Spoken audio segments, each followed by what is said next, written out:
इस दुनिया में तीन तरह के लोग होते हैं।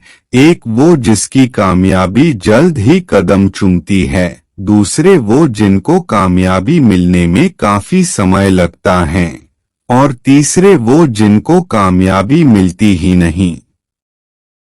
हम सब अपने अपने जीवन में बहुत मेहनत करते हैं, लेकिन कभी कभी हमारे मेहनत के हिसाब से उसका फल हमें नहीं प्राप्त होता है।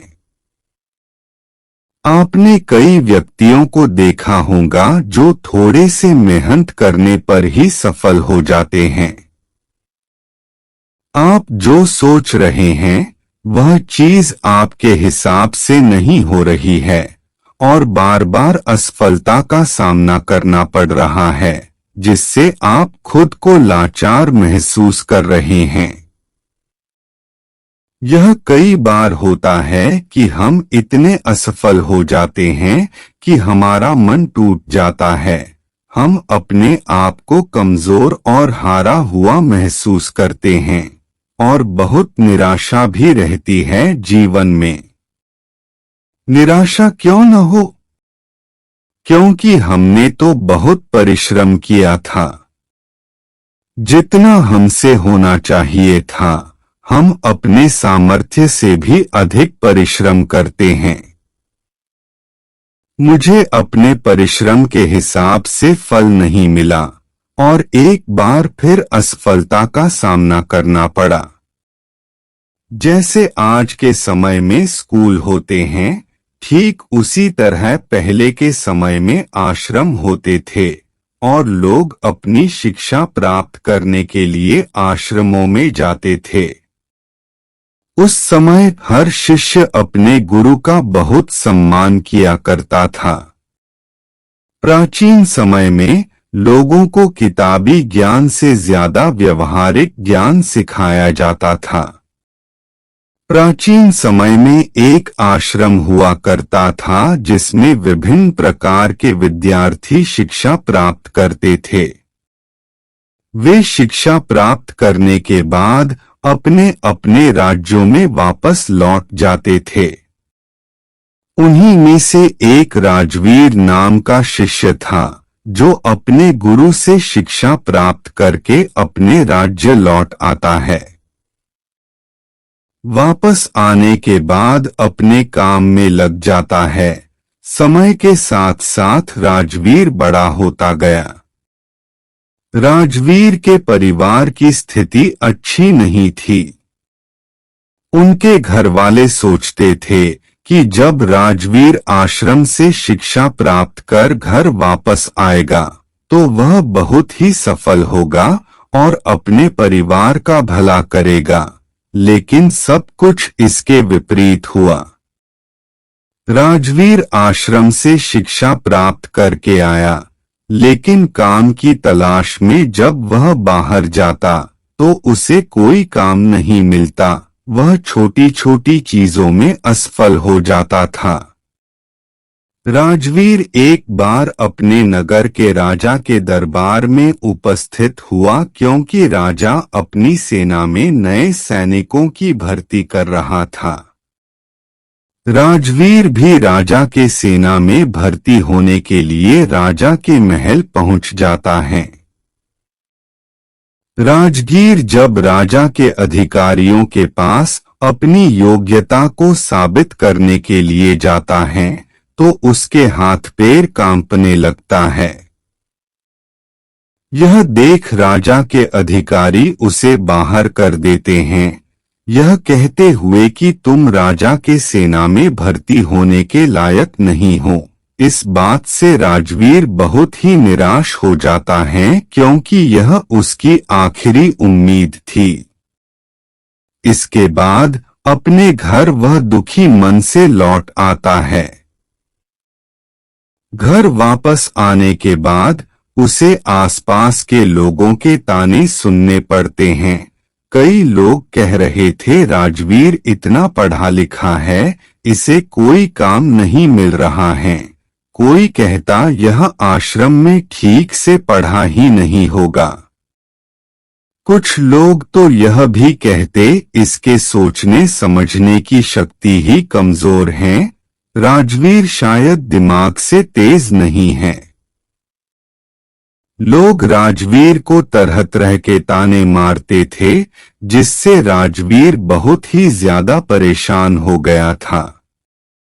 एक दिन उसके मन में आत्महत्या करने का विचार भी आने लगा। फिर जैसे तैसे उसने खुद को संभाला। उसने अपनी सारी समस्या एक दोस्त को बताई। दोस्त ने कहा, राजवीर सुनो, मेरी सलाह मानो, तुम फिर एक बार आश्रम अपने गुरुजी से मिलने जाओ और उन्हें अपनी सारी समस्याएं बताओ। वह तुम्हारी सारी समस्याओं का समाधान कर देंगे। राजवीर पहले तो हिचकता है क्योंकि उसे आश्रम गए हुए बहुत दिन हो गया था। वह सोचता है कि क्या गुरुजी मुझे पहचान पाएंगे या नहीं। हिम्मत जुटाते हुए वह आश्रम जाने के लिए तैयार होकर निकलता है। वहां पहुंचकर उसे पुराने गुरुजी मिलते हैं, जिन्होंने उसे बचपन में पढ़ाया था। अब वे बूढ़े हो चुके हैं। राजवीर उन्हें अपनी सारी समस्या बताता है। गुरुजी शांतिपूर्वक राजवीर की बातें सुनते हैं। राजवीर गुरु से कहता है, हे गुरुदेव, मैं कहीं भी जाता हूँ असफल हो जाता हूँ। मैं किसी भी परीक्षा में पास नहीं हो पाता हूँ। मैंने अपनी पढ़ाई अच्छी तरह से की है, फिर भी मैं अपने जीवन में एक असफल व्यक्ति हूँ, जिसकी वजह से मेरे दिमाग में तरह तरह के नकारात्मक विचार आ रहे हैं। गुरुजी कहते हैं, तुम परेशान मत हो, मैं तुम्हारी सारी समस्याओं को दूर कर दूंगा। उसके बाद गुरुजी राजवीर को एक कहानी सुनाने लगते हैं। एक चरवाहा जंगल में भेड़ और बकरियों को चराता था। भेड़ों को चराते चराते वह जंगल में इतना दूर चला गया कि उसे एक शेर का बच्चा मिला। शावक ने अभी तक अपनी आंखें नहीं खोली थी। छोटा बच्चा सबको प्यारा लगता है, जानते हुए भी कि वह शेर का बच्चा है। चरवाहे ने उसे उठा लिया और घर ले आया। शेर का शावक धीरे धीरे बड़ा होने लगा। भेड़ के बच्चों के साथ खेलता, घास खाता, भेड़ की तरह ही बोलता और अपने आप को भेड़ मानता था। अब शेर का बच्चा बड़ा हो गया था। एक दिन शेरों के झुंड ने भेड़ियों के झुंड पर हमला कर दिया। सभी भेड़ दौड़ने लगे और उस बच्चे ने भी उन भेड़ों के साथ भागना शुरू कर दिया। वह बड़ा हो गया था, लेकिन भेड़ों के साथ ही भाग रहा था। भेड़ों के झुंड में भागते हुए उस शेर के बच्चे को देखकर उस हमलावर शेर को बड़ा ही आश्चर्य हुआ। उसने भेड़ों के तरफ से अपना ध्यान हटाया और उस शेर के बच्चे को ही पकड़ लिया और उसे समझाने लगा कि तू क्यों डरता है, तू तो खुद शेर है। दूसरा शेर जो भेड़ों के झुंड में भाग रहा था, उसने कहा, शेर तो जंगल का राजा होता है, उसकी दहाड़ से सभी जानवर कांपते हैं। हमलावर शेर उसे पकड़कर एक कुएं के पास ले गया और कुएं के अंदर उसका चेहरा दिखाकर कहता है, देख, तेरा चेहरा मेरे जैसा ही है और तेरे पंजे भी मेरे जैसे ही हैं। दूसरे शेर जो भेड़ के साथ पला था, ठीक है, मेरा चेहरा तेरे जैसा ही है, मेरे पंजे भी तेरे जैसे ही हैं, मगर तू तो बहुत शक्तिशाली है, मेरी आवाज से तो कोई डरता भी नहीं है। हमलावर शेर ने कहा, तेरी आवाज से भी लोग डरेंगे, बस तू खुद को शेर समझ। जिस दिन से तू खुद को शेर समझ लेगा, उस दिन से सब तुझसे डरेंगे। तुझे महसूस होगा कि तू भी एक शेर है, तेरे पास भी ताकत है और तू भी जंगल का राजा बन सकता है। जब तेरे मन में यह बात आ गई, तब तू किसी से नहीं डरेगा। हमलावर शेर फिर कहता है, तू डर कर इसलिए भाग रहा था क्योंकि अब तक तू अपने आप को भेड़ समझता रहा। जब तू खुद को शेर समझने लगेगा, तेरे अंदर से यह डर भी खत्म हो जाएगा। यह डर तुम्हारे अंदर इसलिए था क्योंकि तू भेड़ों के साथ रहता था और खुद को भेड़ समझने लगा था, और बचपन से सभी ने तुझे भेड़ ही समझा है। तुझे अब तक किसी ने शेर कहकर पुकारा ही नहीं है, इसलिए अब तक तू खुद को भेड़ समझता आया है।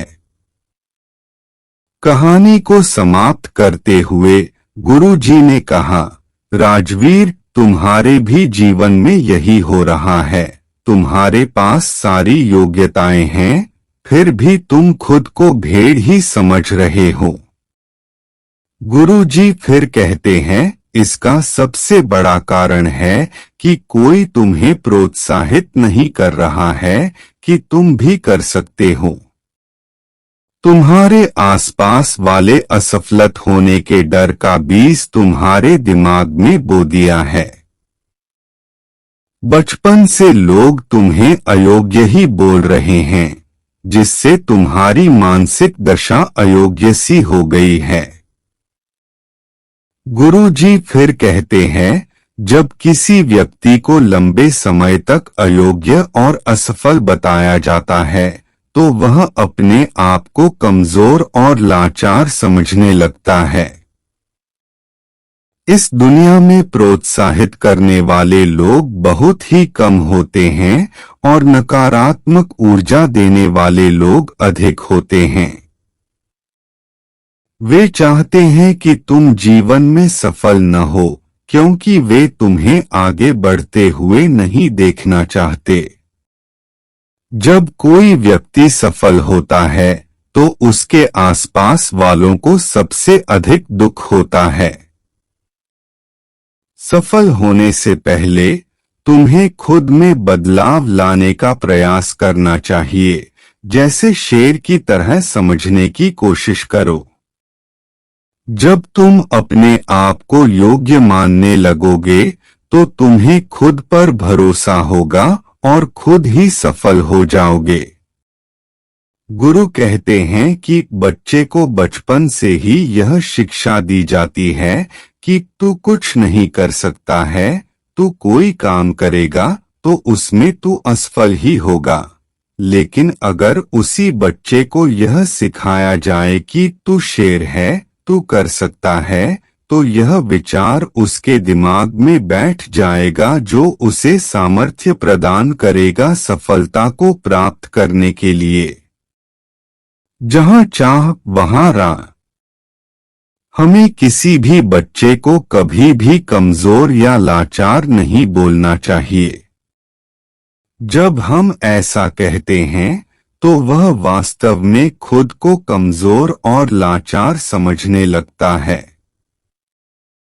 उसे लगने लगता है कि वह कुछ करने योग्य ही नहीं है, क्योंकि उसे बचपन से ही यह सिखाया जा रहा है कि वह ऐसा है, वह वैसा है और वह कुछ नहीं कर सकता। ये सभी विचार उसके दिमाग में बैठ जाते हैं, जिससे उसका आत्मविश्वास कमजोर हो जाता है। सकारात्मक ऊर्जा की महत्वपूर्णता। तब गुरुजी बोलते हैं, बचपन से ही तुम्हारे साथ भी यही होता आ रहा है। लोग तुम्हारे अंदर नकारात्मक ऊर्जा का बीज बोते आए हैं। आज वो बीज असफलता रूपी वृक्ष बन चुका है, तुम्हारे अंदर एक भय निवास कर रहा है कि तुम एक असफल व्यक्ति हो, तुम अपने जीवन में कभी कुछ नहीं कर सकते। सबसे पहले तुम खुद पर विश्वास करना सीखो, अपने अंदर सकारात्मक ऊर्जा भरो, तो फिर अपने आप सफल हो जाओगे। गुरुजी कहते हैं, कहीं जाने से पहले, कुछ करने से पहले अपन अंदर सकारात्मक ऊर्जा का संचार करो, फिर उस काम को करो, देखना सफलता तुमसे दूर नहीं जाएगी। राजवीर के गुरु उसके समस्याओं का समाधान करते हैं और उसे मार्गदर्शन देते हैं। इसके बाद राजवीर नए उत्साह के साथ काम करता है। अपनी मेहनत और गुरु के मार्गदर्शन से वह सफलता की ऊंचाइयों को छूता है और अपने लक्ष्यों को प्राप्त करता है। कहानी का मुख्य संदेश है कि सफलता को प्राप्त करने के लिए आत्मविश्वास और सकारात्मक सोच रखना चाहिए। किसी भी व्यक्ति की सफलता उसके दिमाग के अंदर बसे सोच और मन में भरे आत्मविश्वास पर निर्भर करती है। अक्सर हमारे आसपास के लोग हमारे अंदर नकारात्मकता भरने की कोशिश करते हैं, लेकिन हमें उनकी बातों पर ध्यान नहीं देना चाहिए। हमें खुद पर विश्वास करना चाहिए और अपनी सामर्थ्यों को पहचानना चाहिए। यह कहानी हमें यह भी सिखाती है कि हमें अपने बच्चों को सकारात्मक सोच और आत्मविश्वास के साथ प्रेरित करना चाहिए। उन्हें अपनी क्षमताओं को निखारने और समृद्धि के मार्ग पर आगे बढ़ने के लिए प्रेरित करना चाहिए। बच्चे को नकारात्मक सोच से दूर रखकर उन्हें सकारात्मकता की ओर प्रेरित करना हमारी जिम्मेदारी होनी चाहिए। इसके अलावा हमें यह भी याद रखना चाहिए कि सफलता का मार्ग सीधा नहीं होता। सफलता के लिए मेहनत, उत्साह और सहनशीलता की आवश्यकता होती है। हमें हार नहीं मानना चाहिए, बल्कि हर मुश्किल को एक अवसर मानकर आगे बढ़ना चाहिए।